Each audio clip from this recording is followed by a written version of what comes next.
मैं भी योद्धा, आप भी योद्धा। कोरोना से लड़ाई में हर कोई महायोद्धा। जरूरी है तो वो जज्बा जो कोरोना योद्धा बनने के लिए जरूरी है। नमस्कार, स्वागत है आप सभी का। आपके साथ मैं हूं स्वप्निल। पूरा देश कोरोना से जंग लड़ रहा है। जो घर में रह रहे हैं वो भी, और जो बाहर हैं वो भी। बाहर वाले कोरोना योद्धा रात दिन अपनी जान की परवाह किए बगैर आपकी जान की हिफाजत कर रहे हैं। तो कोई मुसीबत में मददगार बन कोरोना योद्धा का फर्ज निभा रहा है, तो कोई कोरोना वॉरियर बनकर वायरस की चपेट में आए लोगों की जान बचाने में जुटा है।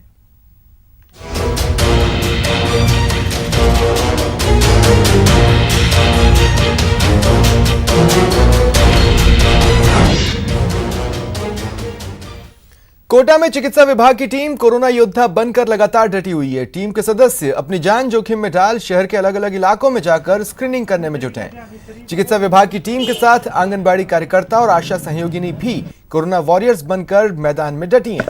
इन योद्धाओं से मिलवा रहे हैं संवाददाता शाकिर अली।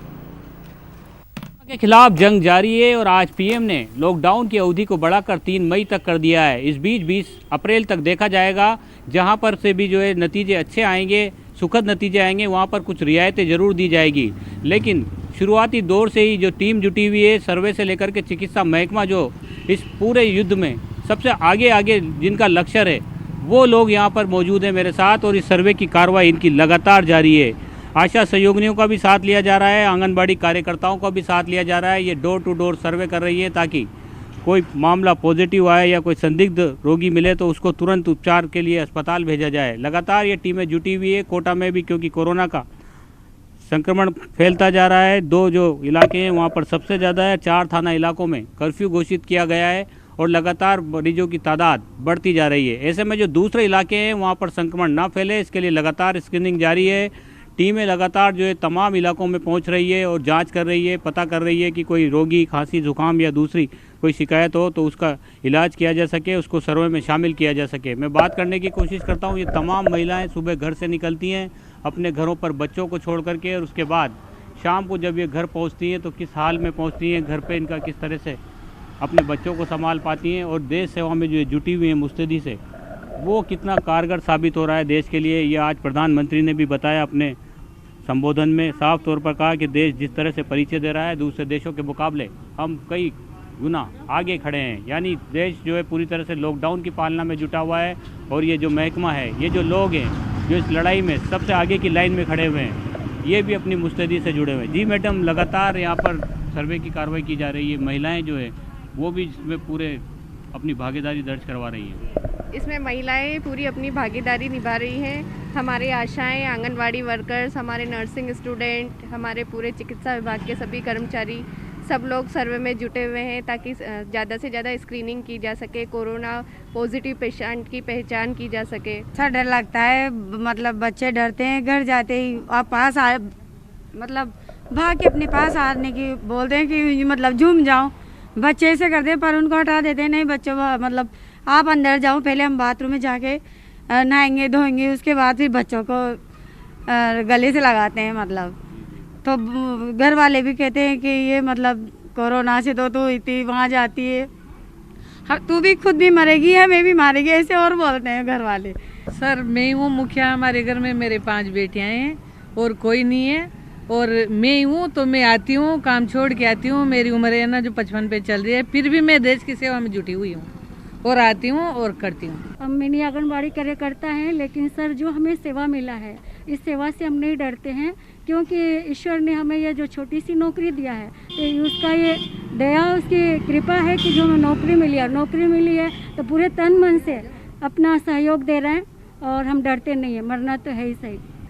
मेरा बच्चे का भी 1 महीना पहले एक्सीडेंट हुआ था, फिर भी मेरे को ऐसा लगा कि मैं घर पे बैठी रहूँगी तो मेरे को थोड़ा अभी देश की ये भी कर लेते हैं, इसलिए मैं पाँव से भी विकलांग हूँ, फिर भी मैं काम में जुटी हुई हूँ। कैमरा पर्सन मुकेश शाक्यवाल के साथ शाकिर अली, न्यूज़ 18 कोटा। भीलवाड़ा में कोरोना के खिलाफ जंग में कई मोर्चे पर कोरोना योद्धा डटे हैं, जिसमें महिला रक्षा दल भी कोरोना योद्धा की तरह लगातार सड़कों पर मुस्तैद हैं। इन महिला रक्षा दल में सरोज कंवर नाम की महिला कांस्टेबल भी हैं, जो अपनी 7 साल की बेटी को घर में छोड़कर कोरोना योद्धा की तरह ड्यूटी कर रही हैं। सरोज के पति कंपाउंडर हैं, वो भी महात्मा गांधी अस्पताल के आइसोलेशन वार्ड में काम कर रहे हैं और 15 दिनों से घर नहीं लौटे हैं।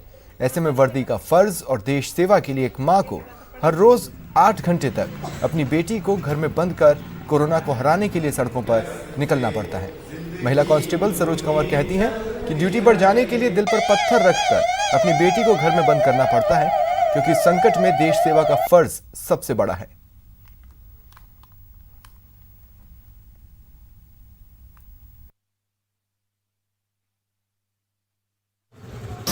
पॉजिटिव केस आए हैं, उन्हीं से लड़ रहे हैं, वो उन्हीं की ड्यूटी करते हैं। मेरे एक 7 साल की बेटी है दीक्षिता सिंह, वो घर में अकेली रहती है और बच्चा भी हमें पूरा कोऑपरेट कर रहा है। मैं हस्बैंड मेरे चिकित्सा विभाग में हैं और वो कोरोना से जंग लड़ रहे हैं, पेशेंट को देख रहे हैं, और मैं राजस्थान पुलिस में होकर देश की सेवा में लगी हुई हूँ, ताकि मैं आम जनता को मैं बचा सकूँ और इनको समझा सकूँ कि घर में रहो तो सुरक्षा है अपनी।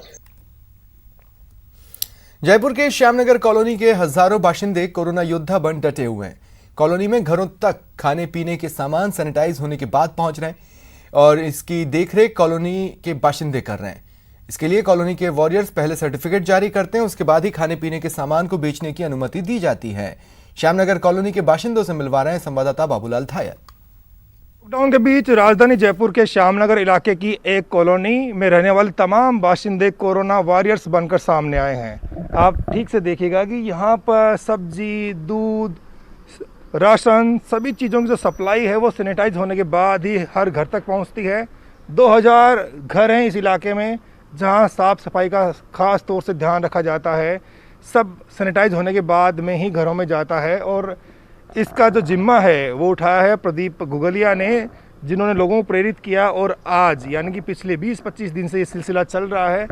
प्रदीप जी, किसने आपको प्रेरित किया और किस तरह से आपने ये अनूठा काम किया है राजधानी जयपुर में? प्रधानमंत्री जी और हमारे जो मुख्यमंत्री जी गहलोत जी ने जो लॉकडाउन का आह्वान किया था, उस आह्वान में उनका जो उद्देश्य निहित था वो हमने समझा कि कोई भी व्यक्ति घर से ना निकले।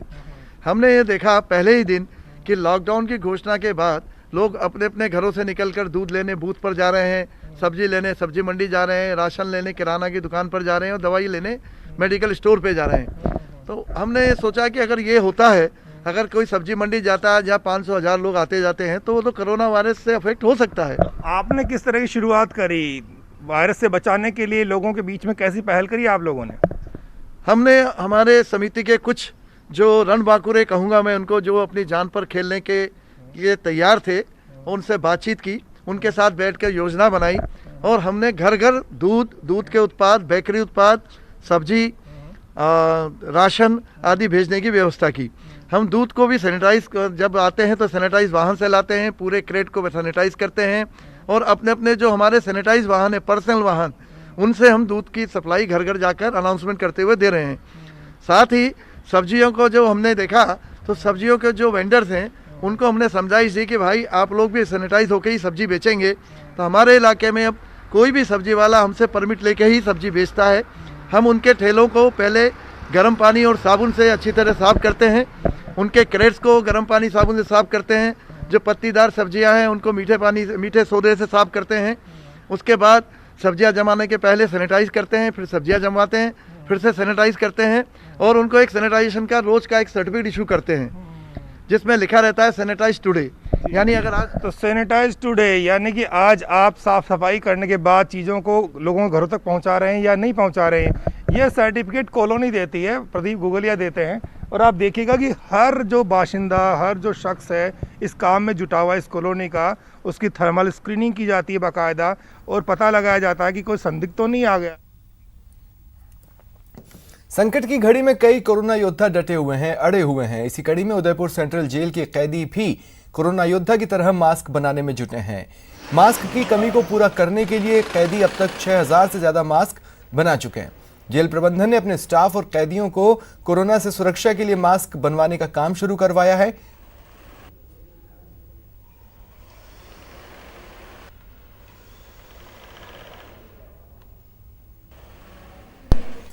दौसा के जिला अस्पताल में नगर परिषद ने सैनिटाइजर चैंबर लगाया है ताकि अस्पताल में कोरोना योद्धा बनकर डटे डॉक्टर्स और नर्सिंग स्टाफ को संक्रमण से बचाया जा सके। सैनिटाइजर चैंबर का जायजा लिया संवाददाता आशीष शर्मा ने। कोरोना संक्रमण से बचाव ही उपाय है। इसके लिए राज्य सरकार बहुत बड़े बड़े प्रयास कर रही है। इसी प्रयास में ये किया गया है दौसा में, जहां नगर परिषद की ओर से 3 बूथ बनाए गए हैं जिनको सैनिटाइजेशन केबिन नाम दिया है। इसके अंदर होकर निकलने से जो बाइक है, बाइक चालक है या फिर सामान्य व्यक्ति कोई भी है, सब सैनिटाइज हो जाते हैं। ऐसे में ये एक अच्छी पहल है। दौसा शहर में ये जिला अस्पताल में लगाया गया है, साथ ही नगर परिषद में लगाया गया है, इसके अलावा कलेक्ट्रेट में लगाया गया है। ऐसे में अस्पताल में जो आ रहे हैं कर्मचारी, उनको काफ़ी फायदा होगा। ये कर्मचारी हैं जो अस्पताल में आई है। मैडम, इस तरह की जो व्यवस्था होने से, जैसे आपको पहले डर भी लगता होगा भाई कोरोना चल रहा है, तो अब क्या फ़ायदा होगा? इससे ये फ़ायदा होगा कि इसमें से आकर के इसके अंदर से होकर निकलने से अपने आप ही आदमी सैनिटाइज हो जाता है, और जैसे हमको हैंड वॉश वगैरह सैनिटाइज करने की आवश्यकता नहीं होती है, और अपने आप ही हम सुरक्षित है। बिल्कुल। पहले किस तरह का आपको डर भी लगता हो, क्योंकि आप अस्पताल में आते हो, आम लोग तो घरों में हैं? हाँ, हमको डर लगता था कि जैसे कोई भी वस्तु के हाथ लगाने से करने से तो हम क्या इसमें होकर के निकलता है तो अपने आप ही हम सैनिटाइज हो जाता है, तो ऐसा कोई डर नहीं लगता है। और ये अच्छी पहल है जो इसमें यहाँ पर इसको कैबिन को चालू किया है हॉस्पिटल परिसर में। बिल्कुल। अस्पताल में जो मरीज आ रहे हैं या उनके अटेंडेंट्स आ रहे हैं या फिर जो अस्पताल के कर्मचारी हैं, वो काफ़ी संतुष्ट हैं कि क्योंकि उन पे खतरा बना रहता था कोरोना का, लेकिन इस सैनिटाइजेशन जो केबिन है, इसके माध्यम से उनका खतरा कुछ हद पर कम होगा। ऐसे में यह एक अच्छी पहल है नगर परिषद की। इस तरह के बूथ 3 तैयार किए गए हैं, ऐसे में इसको सराहा जा रहा है। आशीष शर्मा, न्यूज़ 18 दौसा। झुंझुनू में भूखे प्यासे बेजुबानों की मदद के लिए एक संगठन सामने आया है। इसके सदस्य कोरोना योद्धा बन शहर के अलग अलग जगहों पर पशुओं को चारा डाल रहे हैं, साथ ही परिंदों के लिए भी दाना और पानी का इंतजाम कर रहे हैं। इनसे रूबरू करा रहे हैं संवाददाता इम्तियाज भाटी।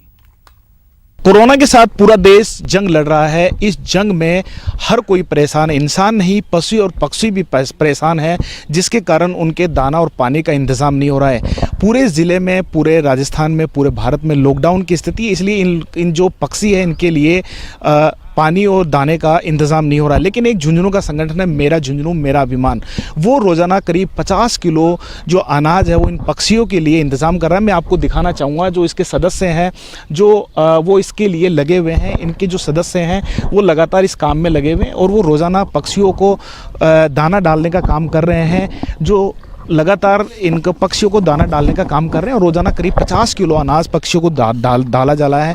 और अलग अलग पॉइंट इन्होंने चुने हैं। जो इसके जो सदस्य हैं मुरारी लाल सैनी, हम उनसे बात करते हैं कि आपका किन कॉन्सेप्ट पर काम हो रहा है, कितना रोज़ाना पक्षियों के लिए दाना डाला जा रहा है? कोरोना के चलते जो सब जगह सब कुछ बंद है, तो मूक प्राणियों के लिए हम लगभग 50 किलो ज्वार जो पक्षी चुगते हैं उनके लिए ये भिवानी धाम है, यहाँ पे है, बीड़ में है, कल्याण दास जी की बगीची है और अन्य जगह जहाँ रोज़ाना पशु पक्षी आते हैं उनके हिसाब से तो हम लोग 50 किलो के करीब ज्वार यहाँ डालते हैं ताकि इनको मूक प्राणियों, क्योंकि लोगों का आवागमन बंद हो गया है, इसलिए उसके चलते कोरोना में इन प्राणियों के प्राण का संकट नहीं रहे, इसलिए इनको पक्षियों को दाना और पानी मुहैया करवा रहे हैं ताकि इनको इस संकट की घड़ी में कोई परेशानी ना हो। जी बताइए कि कहाँ कौन कौन से पॉइंटों पर आप इन पक्षियों के लिए सेवाएं कर रहे हैं? अभी इस वैश्विक महामारी कोरोना वायरस के कारण जो आज पूरे विश्व के साथ साथ जो भारत में भी जो विकट परिस्थिति है, जिनमें इन जो मूक पक्षी और पशु है उनको हमारी जो संस्था है मेरा झुंझुनू मेरा अभिमान, जिसके सचिव मुरारी जी सैनी जी हैं, उनके सानिध्य में, उनके नेतृत्व में हम शहर के विभिन्न पॉइंट है, जैसे भिवानी धाम है, गणेश मंदिर है और डंडों का दरवाजा है, भीड़ है, इसके अलावा भी कई ऐसे हैं जहाँ हमें जो लोग बता रहे हैं और उसके आधार पर हम प्रयास करके उन जगह पर इन पशुओं के लिए, उन मूक पक्षियों के लिए जो भी हमसे जो बन पा रहा है वो वहाँ तक पहुँचाने की कोशिश करें। चारा है, जैसे ज्वार है आदि। ये संगठन पक्षियों के लिए नहीं पशुओं के लिए भी बड़े इंतज़ाम कर रहा है, जिसमें पशुओं के लिए चारा भी डालाया जा रहा है। और झुंझुनू के बहुत से ऐसे पॉइंट हैं जहां पर इस संगठन की ओर से पक्षियों के लिए रोज़ाना 50 किलो से अधिक अनाज की व्यवस्था की जा रही है, वहीं चारे की व्यवस्था भी की जा रही है। कैमरा पर्सन मोहसिन के साथ इम्तियाज़ भाटी, न्यूज़ 18 झुंझुनू। इस मुश्किल वक्त में चूरू में 6ठी क्लास की धनलक्ष्मी नाम की छात्रा कोरोना योद्धा बन मास्क बनाने में जुटी हैं। कोरोना को हराने के लिए मास्क बनाने में जुटी धनलक्ष्मी हजारों मास्क बनाकर कई सरकारी ऑफिस, बैंक कर्मचारी और जरूरतमंदों को बांट चुकी हैं।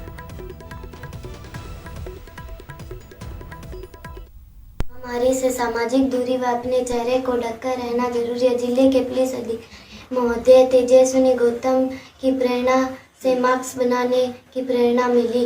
मम्मी के साथ सिलाई का काम देखकर मास्क बना रही हूँ तथा 28 मार्च से अब तक हजारों मास्क वितरण कर चुकी हूँ। आम नागरिक का भी काफ़ी सहयोग है, काफ़ी उन्होंने सहयोग दिया है। जो कोरोना वॉरियर्स हैं उनके लिए एक नन्ही बच्ची ने 11,000 मास्क खुद बनाकर और जिनको ज़रूरत थी मास्क की, और आज जो कोरोना वॉरियर्स जैसे कि पुलिसकर्मी है और डॉक्टर्स के लिए और मीडिया कर्मी और सफाई कर्मियों के लिए मास्क आज भेंट किए हैं। लॉकडाउन के दौरान कोरोना योद्धा की तरह डटे लोगों का डीजीपी भूपेंद्र सिंह ने आभार जताया। डीजीपी भूपेंद्र सिंह ने कहा कि वॉलंटियर ने पुलिस के साथ मिलकर अच्छा काम किया है। उन्होंने उम्मीद जताई कि आगे भी ये लोग बिना थके इसी तरह काम करते रहेंगे क्योंकि लड़ाई लंबी है। नए हालात में राज्य की जनता ने विशेष तौर पर उन वॉलंटियर्स ने पुलिस के साथ कंधे से कंधा मिलाकर जिस प्रकार से सहयोग किया है और राज्य सरकार के प्रयासों में सहयोग किया, उसके लिए बीकानेर के पाबूबारी इलाके में लोगों को कर्फ्यू का पालन कराने के लिए गश्त पर निकले पुलिस प्रशासन के कई अधिकारी और पुलिस कर्मियों का लोगों ने छतों पर से ताली बजाकर और फूलों की बारिश कर स्वागत किया। SP Pradeep Mohan Sharma, sector magistrate Premaram Parmar और सीओ सिटी पुलिस के जवानों के साथ जैसे ही इलाके के वार्ड नंबर 17 में पहुंचे, लोगों ने ताली बजाकर फूलों की बारिश की। भीलवाड़ा में कोरोना से बचाव के लिए नगर परिषद की ओर से 2 सैनिटाइजिंग मशीन मंगवाई गई हैं। माफ कीजिएगा, सैनिटाइजेशन मशीन मंगाई गई है। कलेक्टर राजेंद्र भट्ट ने मिनी ट्रैक्टर में लगे सैनिटाइजेशन मशीन का निरीक्षण किया।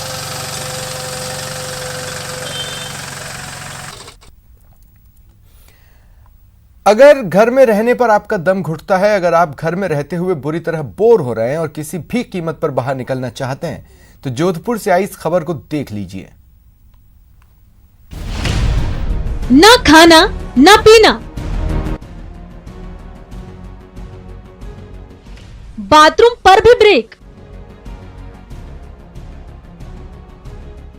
ड्यूटी और सिर्फ ड्यूटी। किट में कोरोना वॉरियर्स। बहुत मुश्किल रहता है ये, इसमें आप वॉशरूम यूज नहीं कर सकते, कोई भी और भी अन्य चीजें जैसे आप पानी वानी नहीं पी सकते और कुछ नहीं कर सकते। सूट में घंटों तक लॉक हो जाते हैं वॉरियर्स। इनका तो रखो मान। लॉकडाउन का करो सम्मान।